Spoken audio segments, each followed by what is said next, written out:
Hello guys, good morning. അപ്പോൾ ഇന്ന് ചൊവ്വാഴ്ചയാണ്. അപ്പോൾ ഇന്നത്തെ പരിപാടി എന്താണെന്ന് വെച്ച് കഴിഞ്ഞാൽ ഞാൻ ഇപ്പോൾ രാവിലെ എഴുന്നേറ്റേ ഉള്ളൂ. അപ്പോൾ ഞാനിപ്പോൾ അവിടെ ഫുഡ് കഴിക്കാൻ പോകാം. അപ്പോൾ അങ്ങോട്ട് പോവാം. അപ്പോൾ ഗൈസ്, ഇന്ന് പൂരിയും ഇതുമാണ് കേട്ടോ. പൂരിയും ഗ്രീൻ പീസ് കറി ബീച്ചിലെ ഫുഡാണ്. എന്നപ്പോൾ ഞാൻ കഴിച്ചിട്ട് വരാം.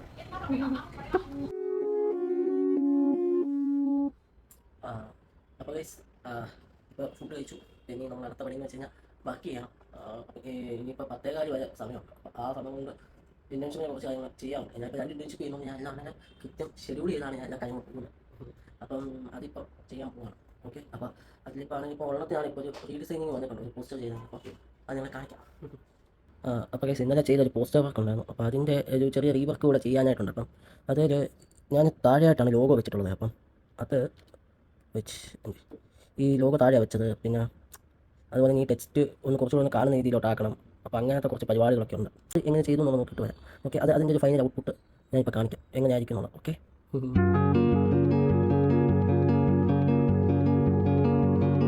അപ്പോൾ ഗൈസ്, അപ്പോൾ ഇന്നത്തെ നമ്മുടെ ഒരു വർക്കിൻ്റെ ഇത് ഫിനിഷ് ആയിട്ടുണ്ട്. അപ്പോൾ നിങ്ങളെ കാണിക്കാം. ഓക്കെ, നോക്കാം. ഇതാണ് ഞാനിപ്പോൾ ചെയ്ത വർക്ക്, കംപ്ലീറ്റ് ചെയ്ത വർക്ക്. ഓക്കെ, കണ്ടോ, വിഷയമാണ്. അപ്പോൾ ഇതാണ് ഞാനിപ്പോൾ ചെയ്ത വർക്ക്. ഓക്കെ, അപ്പോൾ ഇതാണ് ഇന്നത്തെ നമ്മുടെ ആദ്യത്തെ വർക്ക്. അപ്പോൾ ഇന്നത്തെ നമ്മുടെ അടുത്ത വർക്ക് കൂടി കാണിക്കാം. ഞാൻ ഇന്നലെ ചെയ്തതാണ്, ഇന്നലെ ചെയ്ത വർക്കുണ്ട്. അപ്പം ഇന്നലെ എൻ്റെ ഫ്രീലാൻസിൻ്റെ ഭാഗമായിട്ട് ഞാൻ ചെയ്ത വർക്കാണ്. അപ്പം അത് ഞാൻ നിങ്ങളെ കാണിക്കാം. ഓക്കെ, അപ്പോൾ നിങ്ങൾ നോക്കൂ, ഇതാണ് നമ്മുടെ അടുത്ത വർക്ക്. ഇത് നമ്മൾ ഇന്നലെ ചെയ്ത വർക്കാണ്. എത്രമാത്രം കാണാൻ പറ്റുമെന്ന് എനിക്കറിയില്ല, എന്നാലും ഇതൊരു ഇവിടുത്തെ നമ്മുടെ നാട്ടിലെ NGOsism-ൻ്റെ ഭാഗമായിട്ട് ചെയ്ത വർക്കാണ്. അവിടുത്തെ പുതിയ ഭാരവാഹികളെ തിരഞ്ഞെടുത്തുമായിട്ട് ബന്ധപ്പെട്ട് ചെയ്തതാണ്. അപ്പോൾ അതാണ്. നിങ്ങൾക്ക് ഇങ്ങനത്തെ പോസ്റ്ററുകളോ കാര്യങ്ങളൊക്കെ വേണമെന്നുണ്ടെങ്കിൽ എന്നെ കോൺടാക്ട് ചെയ്യാവുന്നതാണ്. ഓക്കെ, ഇൻസ്റ്റയിലാണെങ്കിലും മെസ്സേജ് ഇട്ടാൽ മതി, വിഷയമാണ്. ഓക്കെ, പിന്നെ ഇന്നത്തെ നമ്മുടെ രാവിലത്തെ പരിപാടികളൊന്നും കഴിഞ്ഞു. ഇനി നമുക്ക് വേഗം പോയി ഫ്രഷ് ആവണം. നമുക്കിപ്പോൾ വേഗം കോളേജിൽ പോകണം. അപ്പോൾ അപ്പോൾ ഞാൻ അടുത്ത അങ്ങോട്ട് പോകാം. ഓക്കെ, അപ്പോൾ ഗൈസ്, ഞാനിപ്പോൾ കോളേജിലോട്ട് പോവാണ്. അപ്പം ഇതാണ് നമ്മുടെ ഔട്ട്ഫിറ്റ് ഇന്നത്തെ. ഓക്കെ, പിന്നെ എന്തുവാ, അപ്പം ഇനി കോളേജിൽ ചെന്നിട്ട് ഇതെല്ലാം ക്ലാസ്സിൽ ഇതെല്ലാം കഴിഞ്ഞിട്ട് നമുക്ക് കാണാം. ഓക്കെ, ഇപ്പോൾ 10:42. നമുക്ക് ഇവിടെ നിന്ന് ഒരു 15 മിനിറ്റ് നടക്കാവുള്ളൂ കോളേജിലോട്ട്. അപ്പോൾ നമുക്ക് അങ്ങനെ കോളേജിലോട്ട് നോക്കാം.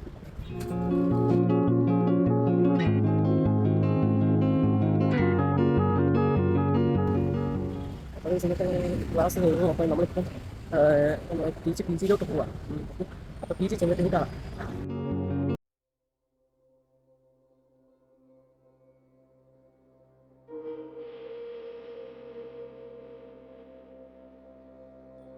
ഗൈസ്, അപ്പോൾ നമ്മൾ PG എത്തി. ഇനി നമ്മൾ നാളെ നമുക്ക് നമ്മുടേതായ കുറച്ച് പരിപാടികളൊക്കെ ഉണ്ട്. അപ്പോൾ അതൊക്കെ നമുക്ക് ചെയ്യണം.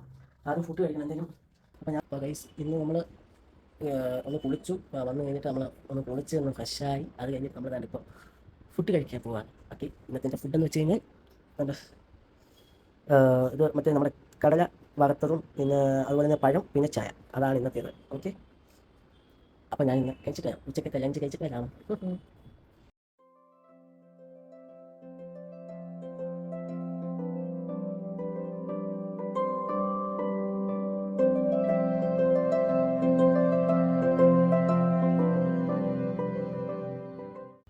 അപ്പോൾ ഗൈസ്, അപ്പം ഞാനവിടെ ഇത്ര നേരം ബുക്ക് വായിക്കുകയായിരുന്നു. അപ്പം എൻ്റെ ലൈഫിൽ ഇതാദ്യമായിട്ടാണ് ഞാൻ ഒരു പുസ്തകം ഞാൻ മുഴുവനായിട്ട് വായിച്ചു തീർത്തത്. പക്ഷേ ആ ബുക്ക് മുഴുവൻ വായിച്ചു. ആദ്യത്തെ എൻ്റെ അനുഭവമായിരുന്നു. അതിപ്പോൾ എന്താ പറയാ, അതിന് സത്യമായിട്ട് അത് എന്ന് വെച്ച് കഴിഞ്ഞാൽ എന്നെ സംബന്ധിച്ചിടത്തോളം ഞാൻ അങ്ങനെ പുസ്തകം വായിക്കുന്ന ഒരാളല്ല. എന്ന് വെച്ചാൽ എനിക്ക് ഭയങ്കര മടിയല്ല ഞാൻ സത്യം. പക്ഷേ ലൈഫിൽ എന്തെങ്കിലുമൊക്കെ ഒന്ന് ആകണം, എന്തെങ്കിലുമൊക്കെ ചെയ്യണം എന്ന് മനസ്സ് ചിന്തിച്ചപ്പോൾ ഞാൻ കഴിഞ്ഞ കൃത്യം പറഞ്ഞാൽ 1-2 മാസം മുമ്പ് വാങ്ങിച്ചൊരു പുസ്തകമാണ്. അപ്പം അത് ശരിക്കും പറഞ്ഞാൽ ഇന്നത് വായിച്ച് തീർത്തപ്പോൾ ഇപ്പം ഞാൻ വായിച്ച് തീർത്തതേ ഉള്ളൂ. അപ്പം എനിക്ക് വളരെയധികം അഭിമാനമുണ്ട് എനിക്ക് എന്നോട് തന്നെ. ഞാൻ ഒരു ബുക്ക് വായിച്ചു തീർത്ത് എന്നുള്ളത്. ഞാൻ വേറെ പുസ്തകമൊക്കെ വാങ്ങിച്ചിട്ടുണ്ട്, പക്ഷേ അത് ഇതുവരെ ഞാൻ വായിച്ചിട്ടില്ല. എന്ന് വെച്ചാൽ വായിച്ചിട്ടുണ്ടെങ്കിലും അതിൻ്റെ എന്ന് വെച്ചാൽ ഒരു 10-15 പേജ് വരെ വായിച്ചിട്ട് ഞാൻ അടുത്ത് മാറ്റി വെക്കും. അങ്ങനത്തെ ഒരു ആളാണ് ഞാൻ. അപ്പം ഏകദേശം മനസ്സിലാവും എൻ്റെ വായനയുടെ ഇത്. അപ്പം അവിടെ നിന്ന് പിന്നെ അങ്ങനെ ആ ഇത് വന്നപ്പോഴാണ് ഞാനിപ്പം എന്താണെങ്കിലും എനിക്ക് എൻ്റെ ലൈഫ് ഒന്ന് മാറണം. എനിക്ക് കുറേ കാര്യങ്ങളൂടെ കുറച്ചുകൂടെ ചെയ്യാൻ പറ്റും. അപ്പം എൻ്റെ ലൈഫിലില്ലാത്ത കുറച്ച് നെഗറ്റീവ് തോട്ട്സുകൾ, എനിക്ക് എപ്പോഴും നെഗറ്റീവ് ചിന്താഗതികൾ ഇങ്ങനെ എപ്പോഴും വരാറുണ്ട്. അപ്പം അതൊക്കെ ഒന്ന് മാറ്റണം.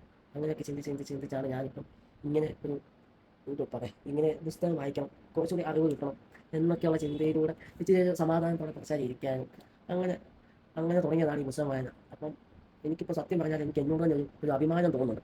അപ്പോൾ അത് ഞാൻ നിങ്ങളുമായിട്ട് ഷെയർ ചെയ്യാം. ഇതെൻ്റെ ആദ്യമായിട്ടാണ് ഞാൻ ഈ ഒരു ബുക്ക് വായിക്കുന്നത്. നമ്മുടെ ജോസഫ് അന്നൻകുട്ടി ജോസിൻ്റെ ബുക്കാണ് ദൈവത്തിൻ്റെ ചാകുന്നത്. സത്യം പറയാതെ ഞാൻ ആദ്യമായിട്ടാണ് ഒരു ബുക്ക് മുഴുവനായിട്ട് വായിച്ചു നോക്കണം. അതിൻ്റെ ഒരു എന്താ പറയുക, അത് എനിക്ക് പറയാൻ അറിയത്തില്ല, ഉള്ളതാരും പറയാം. അത് അത്രമേൽ അത് എന്ന് വെച്ചാൽ ഇതിനകത്ത് ഓരോ കഥകളും അതെന്നെ ശരിക്കും പറഞ്ഞാൽ ചിലതൊക്കെ ആണെങ്കിൽ എന്താ പറയുക സിമിലാരിറ്റി ആയിട്ട് എനിക്ക് തോന്നിയിട്ടുണ്ട്. അതാണ് ഇത് 2019 പബ്ലിഷ് ചെയ്ത പുസ്തകമാണ്. പക്ഷേ അന്ന് എനിക്കിത് അന്ന് ഇതിനെക്കുറിച്ച് കേട്ടിട്ടുണ്ടെങ്കിൽ പോലും വായിക്കാൻ മനസ്സ് തോന്നിയില്ല. പിന്നീട് ഞാൻ ഫേസ്ബുക്കിലും ഇൻസ്റ്റയിലും യൂട്യൂബിലൊക്കെ ആണെങ്കിൽ KLF പരിപാടിയും പിന്നെ ഈ അങ്ങനത്തെയുള്ള സാമൂഹിക പരിപാടികളിലൊക്കെ ഡിബേറ്റ് സെഷനും കാര്യങ്ങളൊക്കെ അതുമായിട്ടൊക്കെ ബന്ധപ്പെട്ടുള്ള വീഡിയോസും ക്ലിപ്സും ഒക്കെ കണ്ടാണ് ഞാൻ ഇടയ്ക്കൊക്കെ നടക്കാൻ പോകുമ്പോൾ അത് കേട്ടോണ്ടായി നടക്കാൻ പോകും. അപ്പോൾ അങ്ങനെ കേട്ട് നടന്നപ്പോഴാണ് എനിക്ക് ഈ ഒരു ബുക്ക് റീഡിംഗ് എന്ന് പറഞ്ഞൊരു ഹാബിറ്റ് തുടങ്ങണമെന്ന് അങ്ങനെ എനിക്ക് മനസ്സിൽ വന്നത്. അതിപ്പോൾ ശരിക്കും പറഞ്ഞാൽ ഞാനിപ്പോൾ അതിൽ അങ്ങനെ ഡിസിഷൻ എടുത്തത് ഞാൻ വളരെയധികം അഭിമാനിക്കുന്നുണ്ട്. അപ്പം എന്നെപ്പോലെ ഞാനിപ്പോൾ ഇത് ആദ്യമായിട്ട് ഞാൻ ഈ ബുക്ക് വായിക്കുന്നു. സത്യമായിട്ട് എത്ര എന്ന് വെച്ചാൽ എൻ്റെ ഈ ഒരു ലൈഫിൽ തന്നെ ഞാൻ ആദ്യമായിട്ടാണ് ഒരു ബുക്ക് മുഴുവനായിട്ട് വായിച്ചു തീർക്കുന്നത്. അതിപ്പോൾ എനിക്ക് അതുകൊണ്ടാണ് ഞാൻ എക്സൈറ്റഡ് ആയിട്ടാണ് സംസാരിക്കുന്നതെന്ന് എനിക്കറിയാം. പക്ഷേ അതൊരു എന്നെ സംബന്ധിച്ചിടത്തോളം അത് എൻ്റെ ലൈഫിൽ കിട്ടിയ ഏറ്റവും വലിയ അച്ചീവ്മെൻറ്റ്. അപ്പോൾ എനിക്കിനി ഇതുപോലെ വായിക്കണം എന്നാകുന്നുണ്ട്. അപ്പം ഇതുവരെ വായിക്കാത്തവരൊക്കെ ഉണ്ടെങ്കിൽ നിങ്ങൾ വായിക്കാൻ തുടങ്ങുവാണ്, ചിലപ്പോൾ അത് നിങ്ങൾക്ക് ലൈഫിൽ അത് കുറച്ചുകൂടി ഒരു ഇമ്പാക്റ്റ് ഉണ്ടാക്കാൻ സാധിക്കും. മുന്നോട്ട് പോകുന്ന ലൈഫിൽ കുറച്ചെങ്കിലുമൊക്കെ നമ്മൾ ഇങ്ങനത്തെ കുറച്ച് ഹാബിറ്റൊക്കെ ചെയ്യുവാണെങ്കിൽ നല്ലതാണെന്ന് എനിക്ക് തോന്നുന്നു. പിന്നെ നമ്മൾ ബുക്ക് വായിക്കുന്നതുകൊണ്ട് നമ്മൾ ബുദ്ധി ആവത്തില്ല, അങ്ങനെയല്ല. പക്ഷെ നമുക്ക് കുറച്ചുകൂടി ഒരു നോളജ് കിട്ടും. എന്തുവാണെങ്കിലും എന്ത് കാര്യമാണെങ്കിലും നമുക്ക് അതിനെക്കുറിച്ച് നോളജ് കിട്ടും. അപ്പോൾ അതിനൊക്കെ വേണ്ടിയിട്ട് നിങ്ങൾ വായിക്കാത്തവരുണ്ടെങ്കിൽ നിങ്ങൾ വായിക്കണം കേട്ടോ. വിഷയമാണ് ഈ ബുക്ക് എന്താണെങ്കിലും വിഷയമാണ്. ഞാൻ ഇതിൻ്റെ കൂട്ടത്തിൽ ഞാൻ വേറൊരു ബുക്ക് പുള്ളികളിൽ തന്നെ വേറൊരു ബുക്ക് ഓർഡർ ചെയ്തിട്ടുണ്ട്. ഞാൻ അടുത്ത അതായിരിക്കും വായിക്കാൻ പോകുന്നത്. വിഷയമാണ് ഏതാ അത് പറയാതിരിക്കാൻ പറ്റിയ എന്ന് വെച്ചാൽ അങ്ങനെ എൻ്റെ ലൈഫിൽ നടക്കുന്ന കാര്യങ്ങളിൽ ഞാൻ ഡോക്യുമെൻറ്റ് ചെയ്യുന്നുണ്ടെങ്കിൽ എനിക്കിപ്പോൾ ഇങ്ങനെയൊക്കെ ഡോക്യുമെൻറ്റ് ചെയ്യാനായിട്ട് പ്രേരിപ്പിക്കുന്നത് പോലും ഇങ്ങനത്തെ ഒരു പുസ്തകങ്ങൾ വായിക്കുന്നതിൻ്റെ ഒരു ചെറിയൊരു പങ്ക് ഇതിന് ഉണ്ടെന്ന് ഞാൻ വിശ്വസിക്കുന്നുണ്ട്.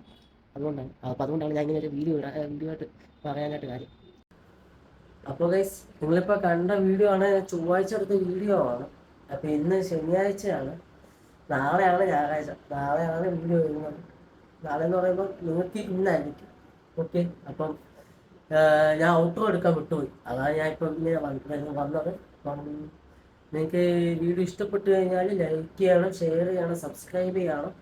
പിന്നെ അതുപോലെ തന്നെ ഇൻസ്റ്റയിലാണ് കാണുന്നതെങ്കിൽ നിങ്ങൾ ഉറപ്പായിട്ട് ഫോളോ ചെയ്യണം. പിന്നെ തെറ്റുകുറ്റങ്ങളൊക്കെ ഉണ്ടാകും. അപ്പം അതൊക്കെ നിങ്ങൾ ദയവ് ചെയ്ത് മനസ്സിലാക്കുക. പിന്നെ എന്തെങ്കിലും സജഷൻസ് ഉണ്ടെങ്കിൽ നിങ്ങൾക്ക് കമൻറ്റ് ചെയ്യാവുന്നതാണ്. പിന്നെ അതുപോലെ തന്നെ പുസ്തക വായനയെ കുറിച്ച് ഞാനൊരു റിവ്യൂ പറഞ്ഞിട്ടുണ്ടല്ലോ. എൻ്റെ ആദ്യത്തെ പുസ്തകമായിരുന്നു ദൈവത്തിൻ്റെ ശകന്മാരൻ. അപ്പം അതേപോലെ തന്നെ നിങ്ങളുടെ ആദ്യത്തെ പുസ്തകം, അതിനെക്കുറിച്ച് നിങ്ങൾക്ക് എന്തുവാണ് പറയാനുള്ളത്? അപ്പം അതിനെക്കുറിച്ച് നിങ്ങളുടെ ഒരു അഭിപ്രായം, അതിനെക്കുറിച്ച് നിങ്ങളുടെ ഒരു അനുഭവം, നിങ്ങൾ ആദ്യമായിട്ട് പുസ്തകം വായിച്ചപ്പം ആ പുസ്തകം നിങ്ങൾ മുഴുവനായിട്ട് വായിച്ച് തീർത്തതിന് ശേഷം നിങ്ങൾക്ക് കിട്ടിയ അനുഭവങ്ങൾ നിങ്ങൾ കമൻ്റായിട്ട് രേഖപ്പെടുത്തുക. അപ്പം അത്രയേ ഉള്ളൂ. അപ്പം എല്ലാം പറഞ്ഞ പോലെ ഞാൻ എപ്പോഴും പറയാറുള്ള പോലെ തന്നെ എല്ലാം വിജയമാകണം. തെറ്റാ?